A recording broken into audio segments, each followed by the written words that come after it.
y se encuentran con 40 pibes que tienen un soplo funcional y ustedes dicen, ¿qué pasa? ¿Este paciente lo tengo que derivar al cardiólogo? No. El soplo funcional no lo tengo que derivar al cardiólogo. Lo que tengo que hacer es discriminarlo del soplo orgánico, del soplo que tiene una cardiopatía debajo. ¿En qué otro lugar van a haber cardiopatías en Esquel cuando estén solos y no estén amparados por un hospital grande como nos pasa cuando hacemos la residencia? Las van a ver en el momento del nacimiento. Van a ver un recién nacido prematuro con una crisis de cianosis, o sea, un falot, o van a ver un síndrome de Down con alguna de las cardiopatías congénitas con el cual el síndrome de Down se asocia, que tampoco es ningún mérito hacer el diagnóstico en ese momento, dado que, como les vuelvo a repetir, habría que haberlo hecho antes, durante el embarazo y con la ecografía antenatal, que tiene un gran desarrollo en este momento. Pasame la primera. Ahora bien, en esas situaciones yo digo, bueno, a ver, ¿qué tengo que preguntar? ¿Qué tengo que saber? ¿Qué tengo que ver cuando el paciente entra a mi consultorio y me es derivado? Cosa que me ha pasado, digamos, como clínico de derivación. Me ha pasado que muchas veces me han mandado al interior niños con sospecha de cardiopatía congénita para que los vea antes de mandarlo al cardiólogo o para que lo ubique dentro del carril, digamos, de la cardiocirugía. Y tengo que empezar a preguntar y decir, a ver, ¿hay antecedentes familiares de cardiopatías congénitas? ¿Hay antecedentes familiares de miocardiopatía? Sí, grábenla, chicos, no hay problema. Grábenla. Ahora, sí, digamos, el secreto de estas clases de PFO es la interactividad, ¿no? El ida y vuelta. Si van a venir 2 o 3 y grabamos para 20, pierdes demasiado sentido. Pero bueno, no tengo ningún problema, grábenla. A ver, sigo con la anamnesis. El paciente ha tenido episodios de dificultad para respirar jugando al fútbol, o se cansa cuando camina y cosa que no le pasaba antes, o tiene síncopes, o sea, se desmaya, se marea, dice la mamá, se ha mareado muy frecuentemente. Tiene migraña, la migraña es frecuente, por ejemplo, en una cardiopatía que es subdiagnosticada precozmente, que es la comunicación interauricular, ¿no? Se asocia con migraña. En un pibe que tiene migraña, no le encuentran la causa, no es una cefalea común, y se comieron, digamos, obviaron que podía tener una comunicación interauricular. Pásame la otra. Tiene episodios similares, sigo con la anamnesis, tiene episodios similares a lo que sería una crisis de asma, en el cual el flaco empieza a jugar al fútbol y a los 10 minutos uno lo nota que no tiene la misma capacidad física y corre menos y está agitado. Cuidado con todos esos antecedentes en la salud infantil. Cuando lo miro, entró el paciente, lo miro, digo, bueno, a ver, empiezo a priorizar algunos elementos semiológicos. Pregunto, ¿es un alto flaco tipo jesucrístico, tipo Abraham Lincoln, largo, flaco, con predominancia de las extremidades superiores y de las extremidades inferiores sobre el tronco? O sea, tiene un hábito que se llama clínicamente hábito marfanoide, parece un síndrome de Marfan. El síndrome de Marfan se asocia con cardiopatías. Tiene rasgos característicos de una trisomía, o sea, parece un síndrome de Down. Si aparece un niño con un síndrome de Down, tengo 50% de chance que tenga una cardiopatía asociada. La tengo que ir a buscar activamente, porque si no, me la voy a comer. Incluso en el momento del nacimiento. Una de las más frecuentes, son múltiples las que puede tener un síndrome de Down, pero una de las más frecuentes es el defecto, así se llama, defecto de la almohadilla endocárdica. Para hacerla breve, es un agujero común entre las 4 cavidades cardíacas. Por lo tanto, la sangre no se oxigena adecuadamente. Digo, tiene cara de duende, y ahí está descrito un síndrome, que es un síndrome de Williams, que está asociado a estenosis aórtica, en el cual el pibe literalmente tiene una cara de duende, típica de los dibujitos animados. Y así me podría cansar de describirle síndromes, porque hay un gran capítulo que es la asociación entre un síndrome polimalformaciones con cardiopatías. Entonces, clínicamente, ¿qué tengo que hacer? Lo primero que tengo que hacer es saber si tiene dismorfias cuando lo estoy examinando. si tiene dismorfias menores. ¿Quién se anima a contarme qué es una dismorfia menor? Todos estamos llenos de dismorfias, no se asusten. Son malformaciones simples que se ven. ¿Quién se anima a decirme alguna? Las que pueden ver. A ver si están del otro lado, si ya se me fueron todos. La polidactilia podría ser una. Muy bien. Polidactilia. O sea, un dedo de más, ¿no? En la mano o en el pie. La sindactilia, o sea, los dedos pegados, ¿no? Dedos pegados. Miles. Voy de abajo hacia arriba, las que me voy acordando. Mechón de pelo blanco en un pibe con el pelo negro, con el ojo de un color distinto al otro. Orejas por debajo de la línea de implantación, muy bajas, implantadas muy bajas. Ojos muy separados, ¿no? Eso se llama hipertelorismo, u ojos muy juntos, los ojos que parecen uno solo, hipotelorismo. Nariz en silla de montar, o sea, nariz bien angulada, filtrum largo, esto largo, este es el filtrum, ¿no? Digamos, micrognatia, o sea, menor tamaño del maxilar, cuello corto,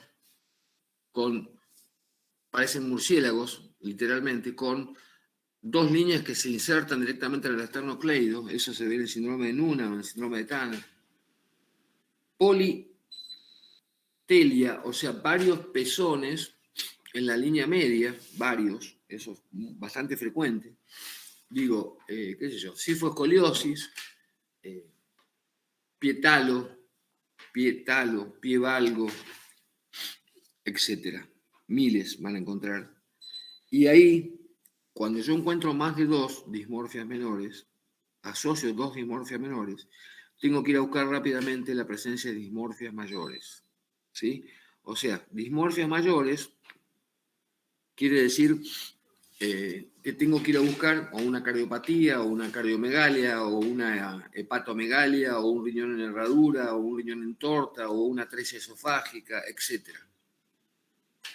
¿Qué tiene que hacer el clínico? Sospecharla, no va a ser el diagnóstico definitivo, pero si nosotros tenemos un paciente que tiene hipertelorismo y que tiene un filtrum largo, le preguntaré a la madre si fue alcohólica, porque, bueno, no se le va a apuntar así, pero digo, el alcoholismo fetal está asociado con estas dismorfias que yo les cuento y tienen a veces cardiopatías asociadas, o si tuvo una rubiola durante el embarazo. Pásame la otra. Dejalo a Mafalda para otro día porque es larguísimo el tema este. Otro día vemos los derechos del niño. Palpación. Empiezo a hacer la semiología para sospechar una cardiopatía. ¿Qué voy a palpar? Habitualmente lo voy a mirar al pibe y voy a ver si tiene un tórax simétrico o tiene el tórax derecho más grande que el tórax izquierdo o viceversa. O sea, eso me hará pensar que tiene una cardiomegalia derecha o izquierda o una cardiomegalia global, ¿no? Como pasa en algunas cardiopatías congénitas que vamos a ver ahora. Después también lo miraré de costado para ver si tiene el tórax muy abombado, lo cual en un tórax tan flexible como es el de un lactante o de un niño pequeño, hace que me haga sospechar que algo está agrandado y en ese lugar lo que está agrandado es el corazón, seguramente. Pasa, por ejemplo, en las miocardiopatías agudas o en las cardiopatías congénitas de larga data, ¿no? Voy a palpar, como debo hacer siempre, todos los pulsos,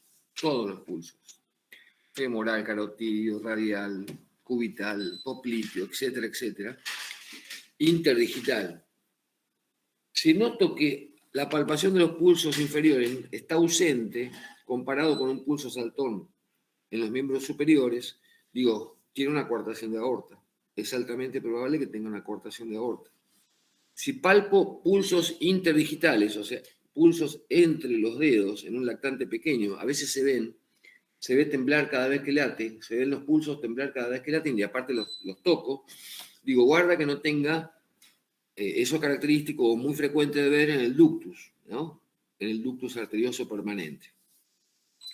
Obviamente voy a palpar el choque de punta. Si el choque de punta está desplazado muy a la derecha, está desplazado muy a la izquierda, me hará sospechar la posibilidad de una cardiomegalia derecha o una cardiomegalia izquierda. O, les cuento una anécdota, para que no se aburran, le palpo el choque de punta para ver si está a la izquierda o a la derecha. Miren lo que me pasó.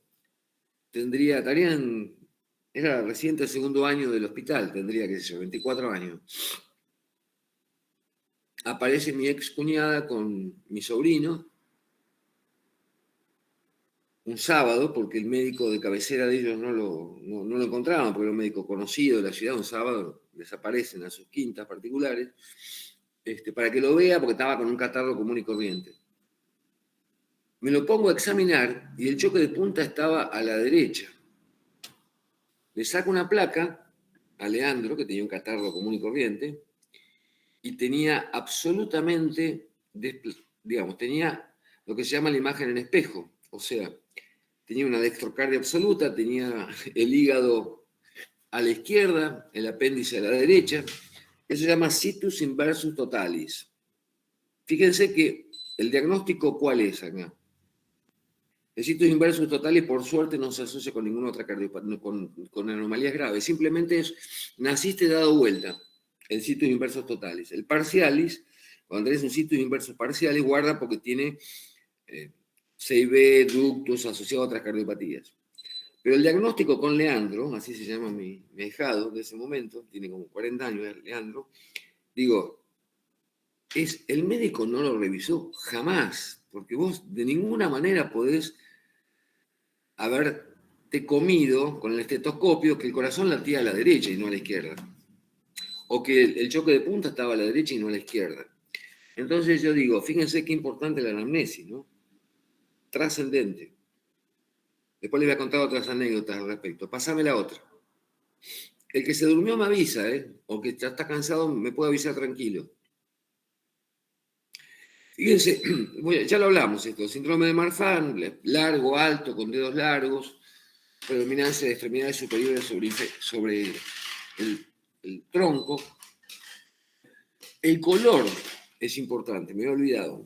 Un niño con un color subcianótico o cianótico francamente, lactante pequeño, que hace una crisis, que la mamá dice que se puso azul, el diagnóstico es telefónico, lo hace mi mamá, o sea, que no es médica.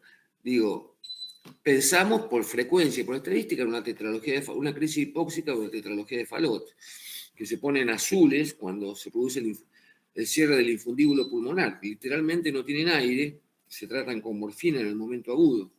Pero esa crisis cianótica no puede pasar desapercibida si la viste una sola vez. Pásame la otra. Dale. Fíjense, ¿qué otros elementos de la clínica? Las uñas muy gordas, están hablando de enfermedad hipóxica crónica. Es frecuente en las enfermedades pulmonares, por ejemplo, la enfermedad filoquística del páncreas, o en las cardiopatías no diagnosticadas de larga data. La hipoxia genera lo que se llama hipertrofia néumica, tiene un nombre y apellido, de Bamberger-Marie, que fue el que la describió, y es en realidad una clara demostración de la hipoxia permanente de mucho tiempo, condicionada por enfermedad pulmonar o enfermedad cardíaca. El precordio, ya se los dije, ya lo vimos, la presencia de ingurgitación yugular, o sea, un paciente con disnea al caminar, con ingurgitación yugular, hepatoesplenomegalia y rales crepitantes, tiene una insuficiencia cardíaca. En pediatría, la insuficiencia cardíaca se ve no con la frecuencia que se ve en el adulto, y la causa más frecuente de insuficiencia cardíaca no son las cardiopatías congénitas, sino son la insuficiencia cardíaca secundaria a la hipervolemia por una nefritis estreptocóxica aguda. O sea, el paciente tiene un edema generalizado, un aumento de la sobrecarga cardíaca, genera entonces falla cardíaca, edema pulmonar, ingurgitación yugular, hepatoesplenomegalia. Ese paciente hay que tratarlo rápidamente con digital y diuréticos para evitar que entre una insuficiencia cardíaca terminal. Pásame la otra. Bien. La ocultación es el secreto. Y esto es como veíamos alguna vez, ¿no? Cuando uno ve un cuadro de Picasso, de Dalí, o de Gauguin, empieza a darse cuenta de las características del autor. Cuando uno escucha una canción, yo soy un melómano perdido, pero digo, a ver, escucho a Drexler, sonido suave.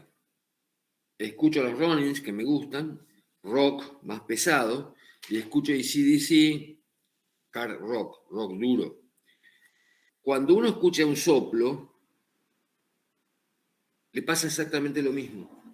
Si escuchaste 40 veces a Drexler y escuchaste 40 veces un soplo funcional, no te lo olvidás ese sonido.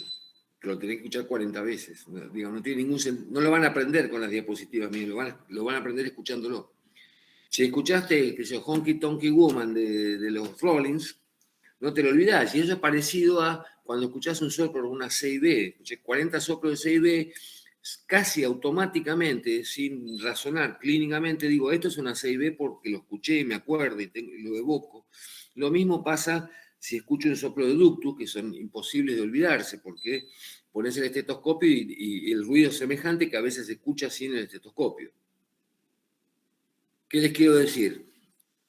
Como clínico, el paciente no va a venir orientadamente a decirme, mira, yo tengo un soplo orgánico. Va a venir con un soplo que quizá no lo conozca, ni lo conozca la familia. Voy a estar en el medio del club atendiendo el 6º pibe y tengo que discriminar en ese momento una cosa trascendente. Quiero que aprendan esto, fundamentalmente hoy. Si el soplo es funcional o el soplo es orgánico. Si es un soplo condicionado por la fisiología propia del crecimiento en el niño, o sea, el soplo porque el flujo laminar se transforma en un flujo turbulento y hace ruido y se escucha, eso es un soplo funcional, y pasa en distintos momentos de la infancia. Se calcula que el 70% de los niños en algún momento de su vida, me incluyo, incluyanse, tienen soplos funcionales. ¿Por qué? Porque cambia el tamaño del corazón, porque cambia el tamaño de los orificios por el cual pasa la sangre, porque el paciente está anémico y late más frecuentemente, porque la niña adolescente está menstruando y perdió sangre y eso hace que haya mayor gasto cardíaco y por lo tanto hace más ruido, o tiene fiebre y taquicardia y eso exacerba el soplo funcional. ¿Cómo lo discrimino semiológicamente?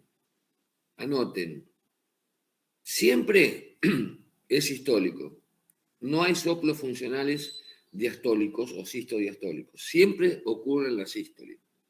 Siempre es suave, o sea, no es un soplo intenso, es un soplo, cuando lo medimos en cruces, tiene 2, 3 cruces en 6. Es un soplo que no da frémito, o sea, no se palpa el soplo, y es un soplo que no se irradia a ningún otro foco. No lo voy a escuchar en otro lugar, excepto en el mesocardio, seguramente.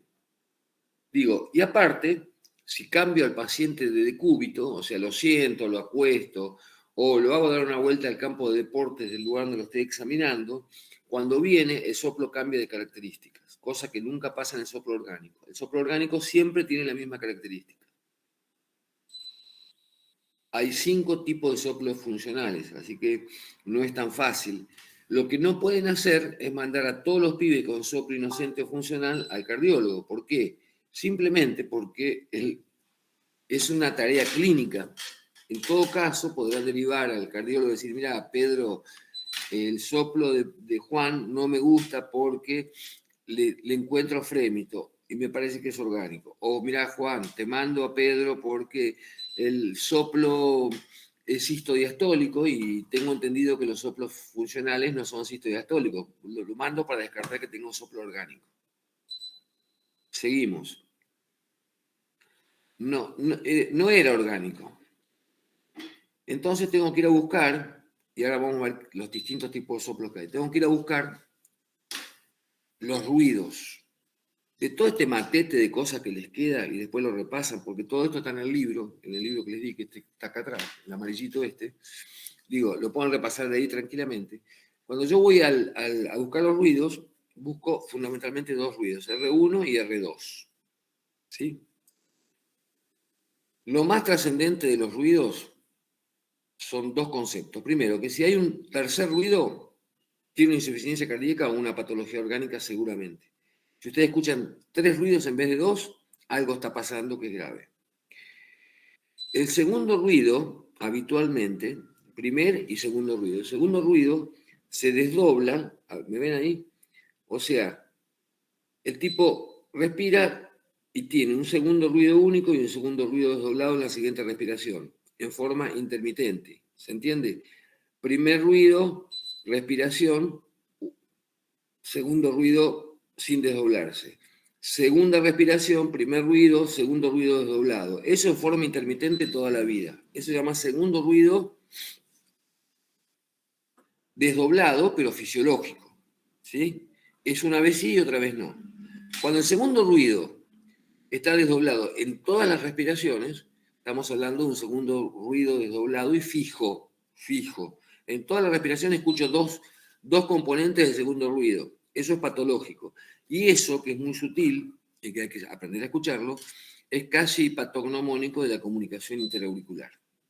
Si yo a ese paciente le hago un electrocardiograma, porque es probable que todavía no tenga soplo. La comunicación interauricular tiene soplo, pero en la edad escolar, no cuando el paciente es pequeño. Si yo le hago un electrocardiograma, ese paciente probablemente tenga un bloqueo incompleto de rama derecha, BERT, pájaro en inglés, B larga IRD, bloqueo incompleto de rama derecha. Eso, sumado a un segundo ruido desdoblado y fijo, es prácticamente diagnóstico de comunicación interauricular. ¿Se entiende? De los ruidos, entonces todo este quilombo que les estoy haciendo, los ruidos, acordarse dos cosas. Siempre hay dos ruidos normales, el segundo está desdoblado. Cuando ese desdoblamiento es fijo, guarda que no sea una CIA. Y si hay un tercer ruido, cuidado que no tenga una patología orgánica o no esté en insuficiencia cardíaca. Sigamos.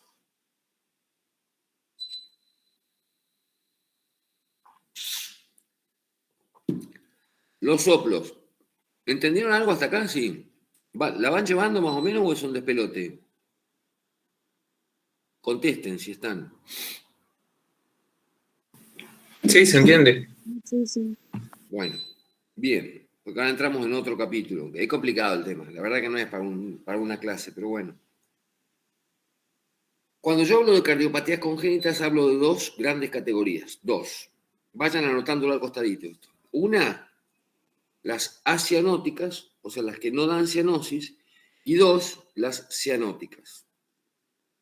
Las acianóticas son el gran porcentaje de las cardiopatías, digamos, estadísticamente hablando. Son algo así como el 75% del total. O sea, no dan cianosis, no va a ser tan fácil hacer el diagnóstico. Las cianóticas son aproximadamente el 25% del total. Primer juego. Segundo juego clínico.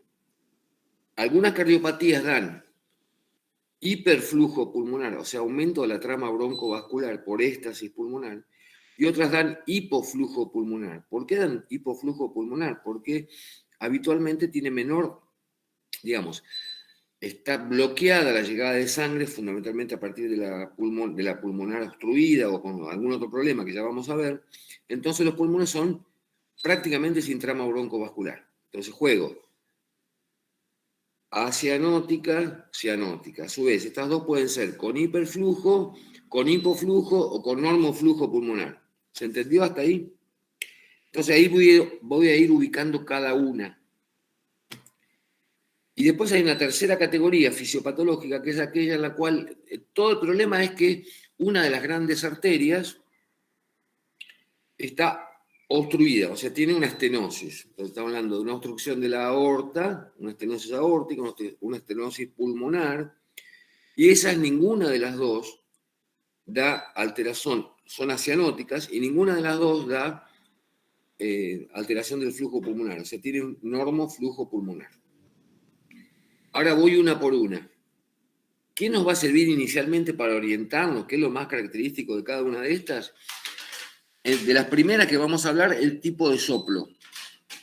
Entonces, vamos a hablar de los soplos ahora. De los soplos de las cardiopatías que nos van a ir orientando hacia qué clasificación tienen cada una. Ahí tienen un apunte perfecto hecho después de muchos años de observación de esto para ordenarme. Y creo que más o menos es claro.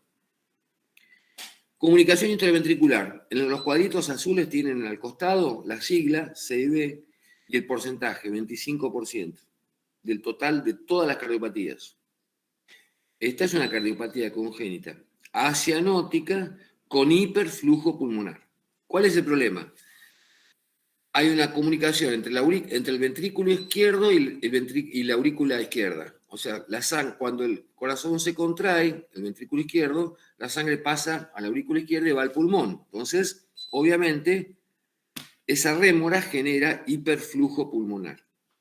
O sea, entonces, agrego, es una cardiopatía congénita, acianótica, con hiperflujo pulmonar. ¿Sí? ¿Qué característica tiene el soplo? Es un soplo holosistólico. Tengo primer y segundo ruido. El soplo ocupa del primero al segundo ruido, pero no tapa el segundo ruido. ¿Sí? Es un soplo que tiene frémito, obviamente. Es sistólico. El frémito se palpa en el mesocardio. Y por supuesto tiene irradiación. Fíjense que es muy distinto al soplo fisiológico. ¿Sí? Tiene frémito, despeina. Estos son los Rolling Stones. El soplo funcional era Drexler. Tiene frémito, pero aparte tiene compromiso cardíaco. ¿Por qué? Porque tiene el corazón agrandado a expensas de las cavidades izquierdas. O sea, tiene una cardiomegalia a expensas de las cavidades izquierdas.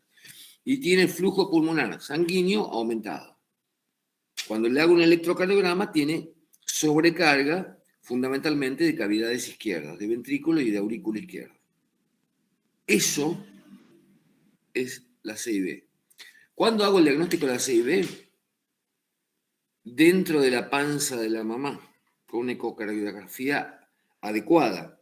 Vieron que está de moda ahora hacer 5 ecocardiografías que las paga la obra social, y me sirvieron para saber si la nariz del pibe era igual a la del abuelo, si el pito era igual al del papá, si los ojos tienen la forma del de la mamá, etcétera, etcétera. Pero muchísimas veces, lo he visto, me pasé 30 años de médico interno en un hospital de alta complejidad, digo, nosotros hacemos un diagnóstico de cardiopatía a los 9-10 meses de vida, lamentablemente, cuando este paciente está descompensado por insuficiencia cardíaca, desencadenado por una bronquiolitis aguda, por hiperflujo pulmonar o por una neumonía supurada o desastre. Eso marca el fracaso del control del niño durante su primer año de vida, ¿entiendes? Durante su embarazo y su primer año de vida, porque no puede llegar a los 9 meses con una cardiopatía congénita a una sala de alta complejidad, porque el diagnóstico lo haces cuando nace. El pibe tiene un soplo que despeina cuando nace, el soplo de la CIB, si no lo hiciste antes. ¿Fui claro hasta ahí? Sí. Fíjense que como les decía, tiene un R3 patológico. Cuando hablábamos de los R, dijimos ruido 1, ruido 2, tiene un R3 patológico. Le agregamos, pero no es el rasgo fundamental. El rasgo fundamental, que lo ven también en la placa, es la cardiomegalia, predominio izquierdo. Fíjense que tiene el corazón agrandado. Si yo le hago un índice cardiotorácico, digo, tiene una cardiomegalia. Seguramente tiene el corazón, como les decía, si lo miro bien, seguramente tiene más grande el hemitórax izquierdo que el derecho. Y tiene un soplo que despeina, que es el de los Rolling Stones en este caso, y tiene hiperflujo pulmonar. O sea, tiene una trama broncovascular muy aumentada. Fíjense que se ve claramente en la placa. En las 2 playas pulmonares llenas de líquido. O sea, hay una rémora porque parte de la sangre que debería ir a la circulación sistémica va a la circulación pulmonar y eso genera hiperflujo pulmonar.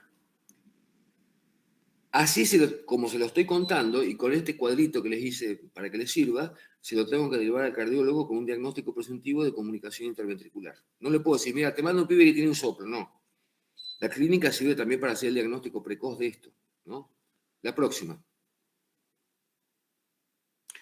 Fíjense, ductus arterioso persistente. Tienen la sigla I, 15% en total de todas las cardiopatías.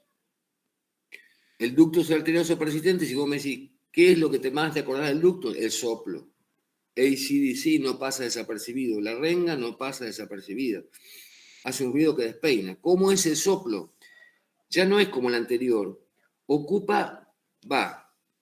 Empieza en el primer ruido, sigue con el segundo ruido donde se incrementa porque tiene forma triangular, o sea, se incrementa y disminuye de nuevo hacia el primer ruido. O sea, hace un rombo con base fundamental en el segundo ruido. Primer ruido, rombo, segundo ruido, rombo. O sea, es sistodiastólico. Si es sistodiastólico, por definición, no es un soplo funcional. ¿Tiene frémito? Ni te cuento, ¿no? Se palpa y a veces se escucha sin el estetoscopio. Se irradia a donde quieras. Tiene pulsos altones, y hablamos hoy, cuando hablamos de los pulsos, tiene pulsos interdigitales. Ves que el pibe a veces le tiembla la mano en cada latido. Eso es el pulso interdigital, incluso en los lactantes pequeños. Tiene flujo subpulmonar aumentado, o sea, es una cardiopatía congénita acianótica con flujo sanguíneo pulmonar aumentado. Tiene, al igual que la CIB, sobrecarga de ventrículos izquierdos fundamentalmente. ¿Sí? La próxima. Ya la vimos. 10% del total, la comunicación interauricular. No tiene un soplo que... No se acuerden del soplo, lo tiene, pero más adelante. Es un soplo de afección de la arteria pulmonar. Pero lo que tiene es las dos cosas que les dije, desdoblamiento fijo del segundo ruido, permanente del segundo ruido, y bloqueo incompleto de rama derecha en el electrocardiograma. Tiene en el pulmón flujo sanguíneo pulmonar aumentado, igual que los dos anteriores que vimos. La diferencia con las dos anteriores, que en vez de tener sobrecarga de ventrículo izquierdo, tiene sobrecarga de ventrículo derecho. ¿Sí? Porque la comunicación es interauricular. O sea, tenemos, las tres tienen hiperflujo, los dos primeros, la CIB y el ductus, tienen hipertrofia de cavidades izquierdas y la CIA tiene hipertrofia de cavidades derechas. ¿Sí? Pasemos a la próxima. Estenosis pulmonar. Entramos en otra categoría. Cardiopatías congénitas acianóticas con normoflujo pulmonar. Las tres que vienen tienen normoflujo pulmonar. O sea, no hay éstasis pulmonar. ¿Qué les pasa? El caño, ya sea el caño de la aorta o el caño de la pulmonar, que es más pequeño, está estenosado. O, a su vez, hay una coartación de aorta. Esas son las tres. Primera, estenosis pulmonar, 10% del total. O sea, es una patología frecuente. ¿Qué va a tener? Un soplo de la estenosis. La sangre quiere pasar por una arteria estenosada, más pequeñita, y va a hacer ruido. Tiene un soplo característico de la estenosis pulmonar, que es un soplo sistólico habitualmente, que tiene un R2 desdoblado, y como lo que está haciendo mucha fuerza, más de la necesaria por la obstrucción, es el ventrículo derecho, la arteria pulmonar sale del ventrículo derecho, la hipertrofia es fundamentalmente de cavidades derechas, de ventrículo derecho. No tiene hiperflujo pulmonar. La próxima. Fíjense, lo mismo, pero del otro lado, la estenosis aórtica. O sea, el caño, flor de caño de la aorta, está estenosado, por lo tanto, el ventrículo izquierdo, donde sale la aorta, va a estar súper hipertrofiado, porque tiene que hacer mucha fuerza para alargar la misma volemia en cada latido. ¿Se entiende? Obviamente que este paciente va a tener signos de hipertrofia del ventrículo izquierdo, va a tener los pulmones con normoflujo, y obviamente va a tener un frémito palpable, va a tener un soplo importante, que va a ser sistólico, y va a tener un frémito donde, esto es característico, acuérdenselo, en el hueco supraesternal. ¿Por qué? Porque la aorta se va hacia posterior. Entonces, si quieren ir a escucharlo, a tocar el frémito, lo van a tocar en la espalda, lo van a tocar adelante, pero también lo van a tocar en la espalda. Interescapular. ¿Se entiende? Ese es un rasgo semelógico característico de la estenosis aórtica. Cuando yo encuentro un frémito interescapular, pienso rápidamente en estenosis aórtica. Pásame la otra. Coartación de aorta. Esta tiene un soplo también característico que se escucha fundamentalmente atrás. Es el único soplo que se escucha atrás. Soplo interescapular. ¿Sí? La coartación de aorta tiene una frecuencia menor que las anteriores, un 5% aproximadamente.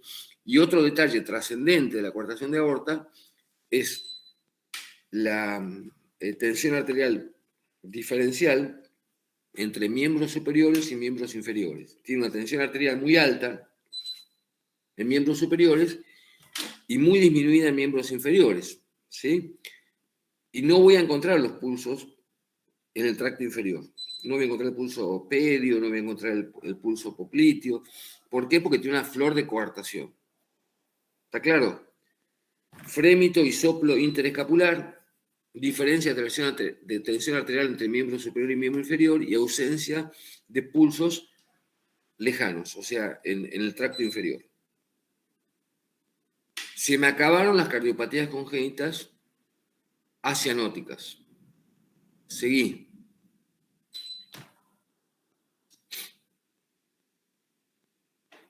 Fíjense, empiezo con las cianóticas.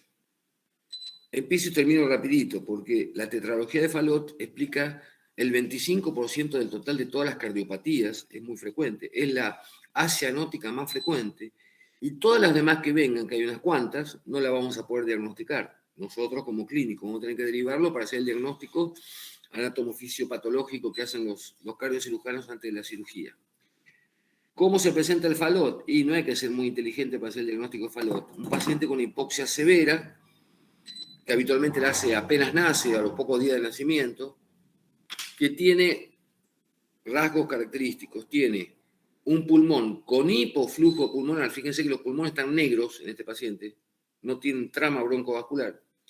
Y tiene lo que se llama radiológicamente un corazón en sueco, o sea, la punta del corazón elevada, lo cual me está marcando la hipertrofia del ventrículo, y es característico de la tetralogía de Fallot, o sea, hipoflujo pulmonar, crisis de cianosis y corazón en sueco. Eso nos está marcando la hipertrofia derecha. Sigamos.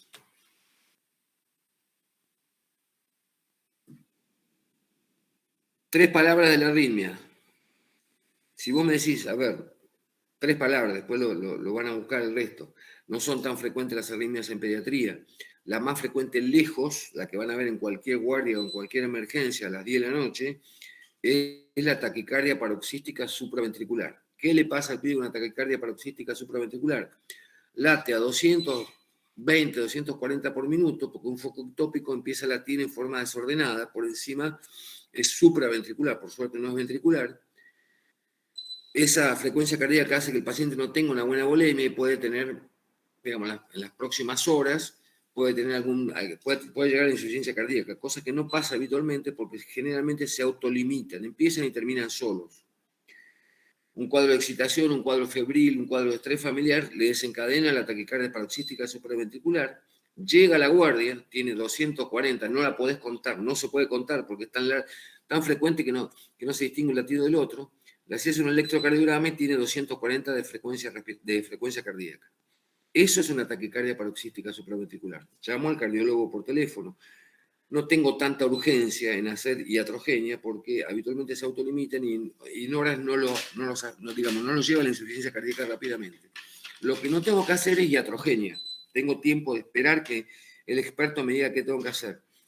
La iatrogenia es, pues le digo porque esto lo he visto derivados, es las maniobras vagales. Algunos hacen maniobras vagales, el piquete de ojo, lo meten en agua fría o le hacen un gran susto para que baje la frecuencia. Es una locura porque nosotros hemos visto paros cardiorrespiratorios producidos iatrogénicamente tratando de yugular una taquicardia paroxística supraventricular que se autolimita en un porcentaje importante de los casos. La otra que van a ver son los bloqueos. Bloqueos completos o incompletos. Y acá les cuento la otra anécdota. En la anterior tenía, ¿quién pudiera, no? Cumplo 67 hoy. En la anterior anécdota que le conté, tenía 24. En la que les cuento ahora tendría 30. Yo había terminado la residencia, hice 3 años de residencia en el Niño de la Plata, fui jefe residente, hice 2 años de beca en Buenos Aires, en el Gutiérrez de Buenos Aires. Y a la vuelta tenía 2 hijos y tenía que laburar en privado porque 30 años tenía que mantener a los pibes. Puse un consultorio en el barrio donde vivía. El primer paciente de consulta privada mía, digamos, no laburé mucho en privado, después me fue muy bien, pero no laburé mucho porque siempre me dediqué a lo asistencial y lo docente. El primer paciente que vi en mi vida, fuera del ámbito hospitalario, que venía a consultarme a mí como médico, digamos, privado, Era un paciente que vivía justo enfrente del lugar donde yo vivía, cruzó la calle la mamá, me dice, hola, ¿cómo le va, doctor? Mucho gusto. Bienvenido al barrio. Le traigo a, ¿cómo se llamaba? A ver, Ignacio. Le traigo a Ignacio porque su médico de cabecera, que es el doctor Purim Pupum, un doctor muy conocido de la ciudad de La Plata, un Gardelito, está de vacaciones, entonces como tiene un catarro, se lo traigo a usted. Primer paciente. Tenía un catarro común y corriente. Lo oculto al pibe, tenía 40 por minuto de frecuencia cardíaca. 40. Yo pensaba, ¿qué le digo a esta mujer? Estoy hablando de un pibe en edad escolar. Digo, por más que sea un atleta, no puede tener 40 por minuto de frecuencia cardíaca. Esto es patológico. Bueno, le dije, mire señora, me parece que tiene un bloqueo, hablamos media hora. Imagínate, la primera consulta de un tipo que yo tendría 30 años, un pendejo, mucha confianza no me tendría. Bueno, tenía un bloqueo completo de segundo grado. Le pusieron un marcapaso a los 6 años y un poquito. Obviamente, la madre después se quedó conmigo como médico durante toda mi vida. Tenía 5 hijos, así que imagínate si me gané pacientes. Pero te quiero decir, es un pibe sano, que no tiene nunca nada, que un día lo ocultas y tiene 40 por minuto de frecuencia cardíaca. Guarda porque tiene un bloqueo y hace un paro cardiorrespiratorio o una muerte súbita. Son pacientes, digamos, que en este momento lo que se hace es ponerle marcapasos precoces y ir cambiándolo de acuerdo a la edad. Después jugar rugby, jugador de rugby de la puta madre. Pasemos a la otra.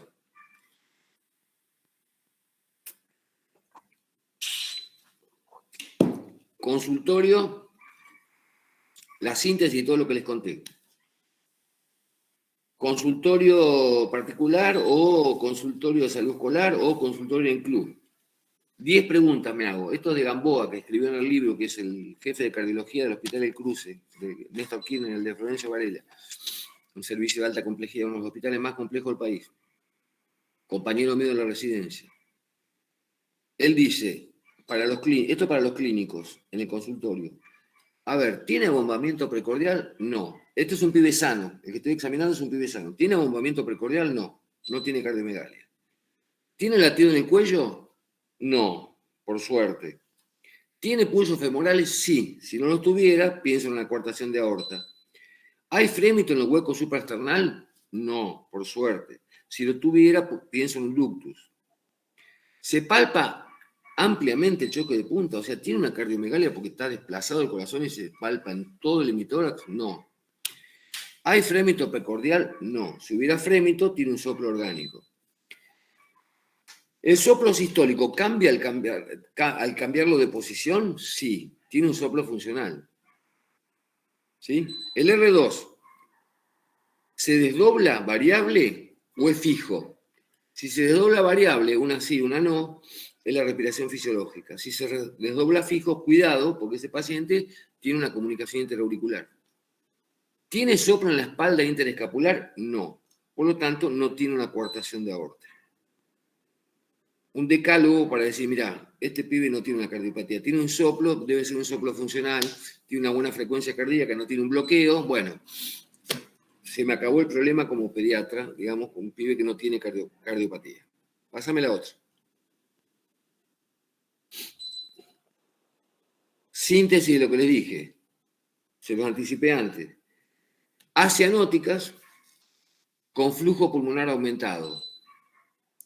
Comunicación intraauricular, comunicación interventricular, ductos arteriosos persistentes y el canal AB que no se lo dije porque es menos frecuente. Dentro de las acianóticas, la otra categoría es las obstructivas o valvulopatías, o sea, que no tienen aumentado el flujo pulmonar. Coartación de aorta, estenosis aórtica, estenosis pulmonar, miocardiopatía, que son raras, olvídensela. Cianóticas hay con hipoflujo y con hiperflujo. Las con hiperflujo son imposibles para nosotros porque son todas las más complejas. Las que tienen hipoflujo pulmonar lejos, las más frecuentes, es la tetralogía de Fallot. Ese es el cuestionamiento inicial, digamos, clínico para pensar en una cardiopatía congénita. Pásame la otra. La otra. Bueno, no, déjame esa. La anterior. Ahora me hicieron hablar mucho. Deben estar todos dormidos, ¿no? A esta altura. La historia clínica, déjame. Eso. Me hicieron hablar mucho, así que ahora yo los voy a hacer pensar a ustedes. Ahí tienen un paciente, yo los signos, síntomas que se los puse en rojo. Háganse cargo mientras caliento el agua a ver qué se les ocurre con un paciente que tiene estas características. Ya les di todos los datos como para que se ubiquen. Después que se empiezan a orientar, vean la placa a ver si encuentran alguna otra cosa que los oriente. Tienen 5 minutos para hacer el ejercicio. Dale, voy a calentar el agua mientras lo hacen. Hablen entre ustedes.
Ipi, pasen la otra, pasa la placa, después que lean esto, pasen la plaquita.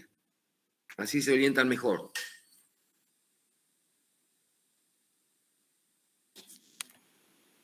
Ahí tienen todo escrito, digamos, es fácil, ya lo vieron, pero digo para que razonen un poquito ustedes. Ya vengo, traigo la agüita.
A mí me hace sospechar que al tener las cavidades izquierdas, bueno, la radiografía aumentada.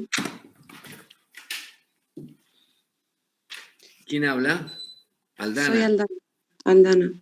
Sospecho, como no tiene cianosis y tiene por ahí, no sé si estoy bien diciéndolo, pero en la placa veo como que hay una hipertrofia de la cavidad izquierda.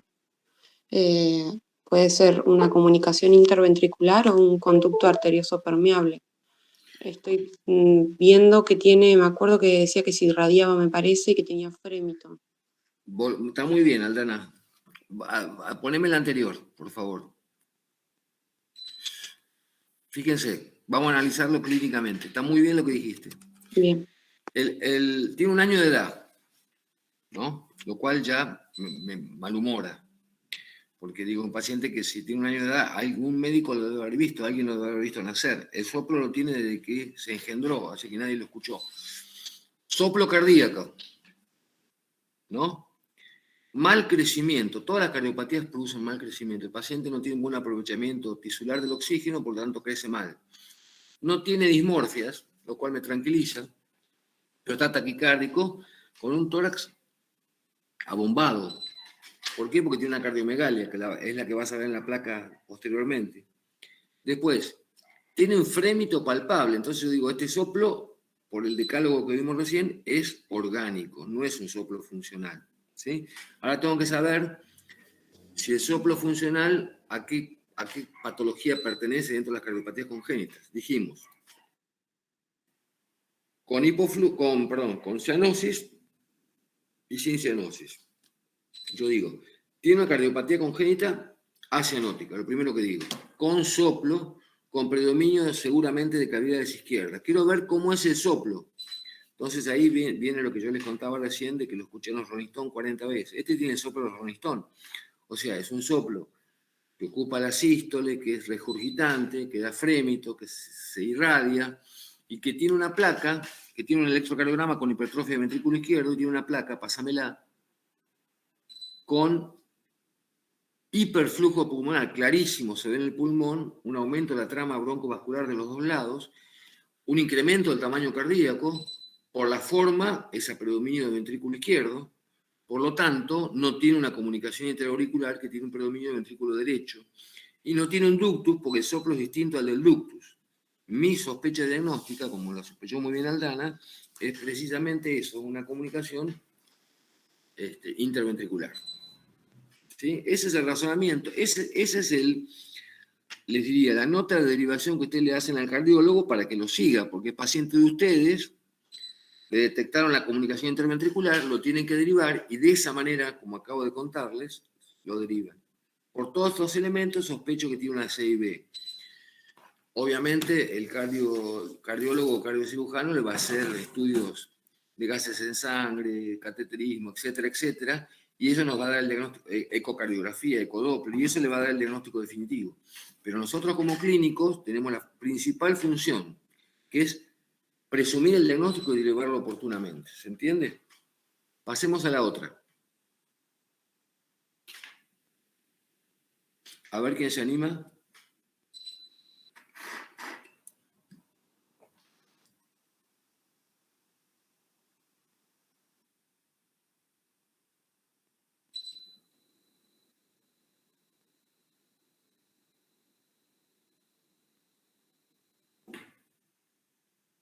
Miremos la placa también. Después de ver el cuadro clínico, vean la placa.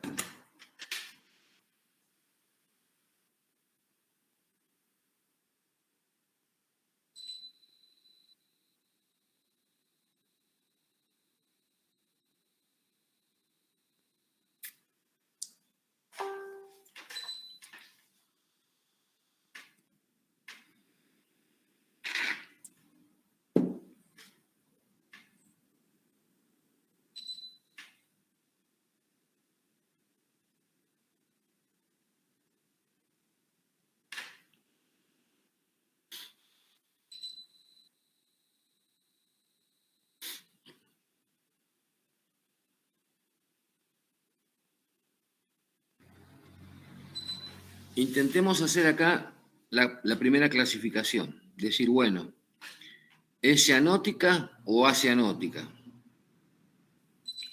¿Qué les parece? Cianótica, y también el diagnóstico es en los primeros días de nacido. Exactamente. 7 días de vida tiene. Hizo una crisis de cianosis, no cualquiera hace una crisis de cianosis. Ahora digo, ¿tiene hiperflujo o hipoflujo pulmonar? ¿Qué les parece? ¿Cómo se ve en la placa? Con hipoflujo. Hipoflujo pulmonar. La forma del corazón, ¿tiene una forma característica? No es habitual esta forma, la van a ver cuando vean esta patología. Este es un típico corazón en sueco, ¿no? O sea, con la punta levantada. Y tiene hipertrofia fundamentalmente de cavidad ventricular. Entonces, estoy ante una tetralogía de Fallot, que Por otro lado, es casi el 25% del total de todas las cardiopatías por sí mismas como cardiopatías cianóticas.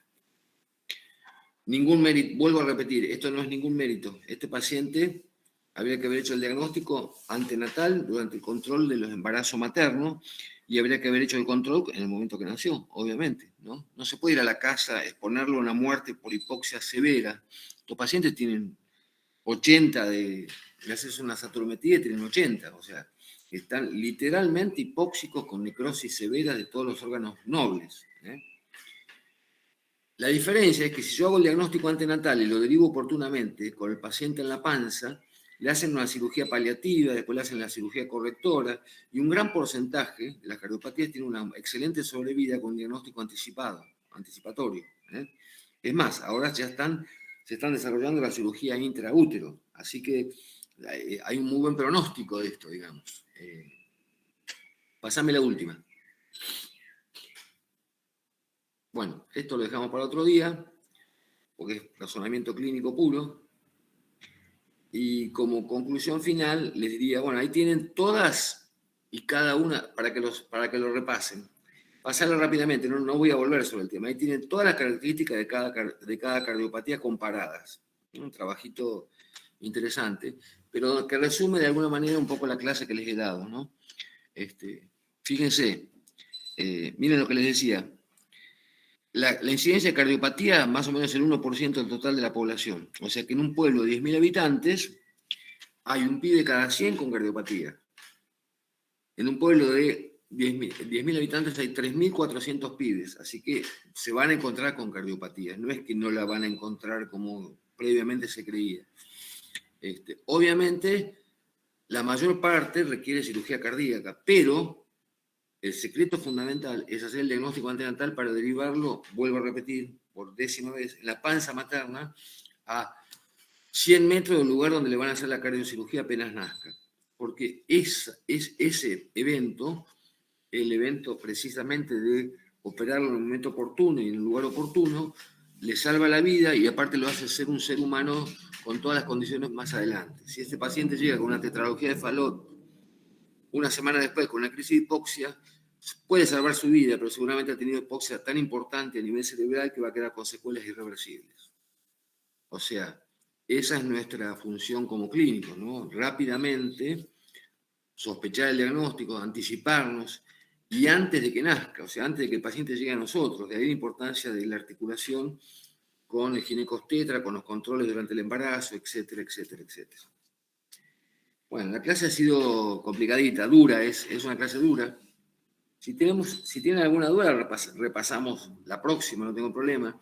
Pero yo les diría que para que se orienten, le peguen una lectura al capítulo que está en el libro, o se fijen en digamos, los apuntes de esto que yo les he incluido, ¿no? ¿Se embolaron mucho? Díganme la verdad. No, estuvo buena. ¿Se entendió algo? ¿Entendieron los rasgos? Digamos, no van a aprender cardiopatía congénita en una clase. Digo, esto es solamente introductorio, como para que ustedes se vayan orientando clínicamente, que es lo que debemos hacer en la PFO, ¿eh? Escucho sugerencias. Estuvo bueno lo de las 10 preguntas, como para diferenciar un poco y separar las aguas, por así decirlo. Exactamente.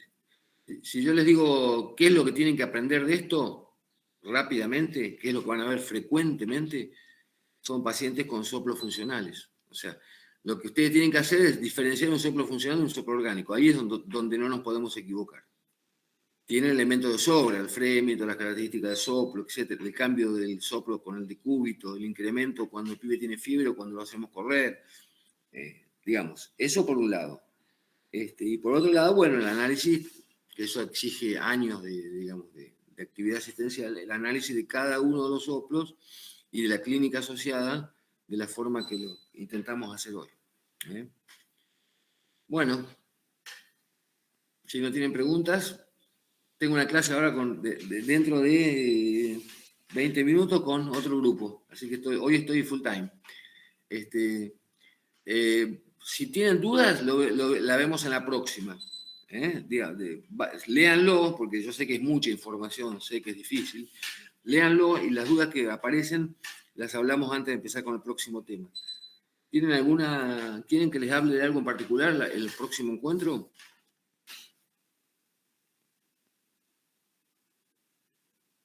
No sé lo que siga por cronograma, no sé qué tiene. Bueno, no tengo problema, no, digo porque por ahí tienen alguna urgencia ustedes, de cualquier manera tenemos tiempo, así que vamos viendo. En un ratito les mando el power de la próxima, ¿eh? Vemos cómo sigue. ¿Estamos? Bueno, buenísimo. Dale, buenísimo. Chau. Gracias. Bueno, Listo, que gracias. disfrutes tu cumpleaños. Gracias.